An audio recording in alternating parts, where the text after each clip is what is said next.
And we start with a developing story out of Sumter County, where firefighters have been battling a massive warehouse fire since before daybreak. This started just before 4 o'clock this morning at a 50,000 square foot warehouse that has carpet supplies inside.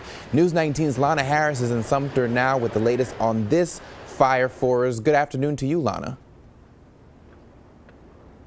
Good afternoon. Yes, there are still spots of fire here, and what has amazed me the most is that there's no smell. I would have expected a distinct smell given that there were carpets and a lot of debris and plastics inside, but I haven't smelled anything. You can see all the smoke and what's left here, just burning piles of debris. I'm told that a part of the problem was that the roof collapsed on the fire, and that held the fire down. I'm here with Battalion Chief Joey Duggan to kind of explain what that did. Can you explain that roof dropping, what impact that's had? Well, because of the heat and the amount of fire that we had, that's typical for a roof to be able to collapse.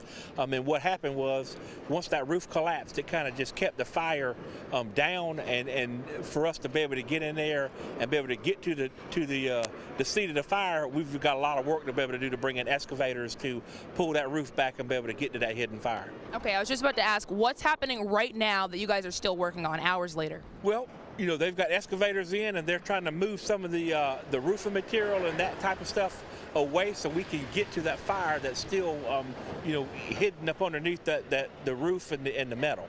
Okay, so you've had a lot of manpower helping you out this morning, right? We have. We started out with about 50 firefighters. We did an all call. We asked all of our firefighters to come back in. So we're expected to be here for an extended amount of time. We're gonna be here well into the evening. Okay. Now, do you have any idea how this fire started?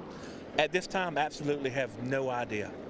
Okay, and do you know what was in the facility? We know carpentry, we know little plastics, anything else? Yeah, that's what we understand. It was little plastic pellets and some type of carpet product is what we understand. That was housed inside of the warehouse. Okay, now I'm seeing some residences around here. Has anybody needed to be evacuated?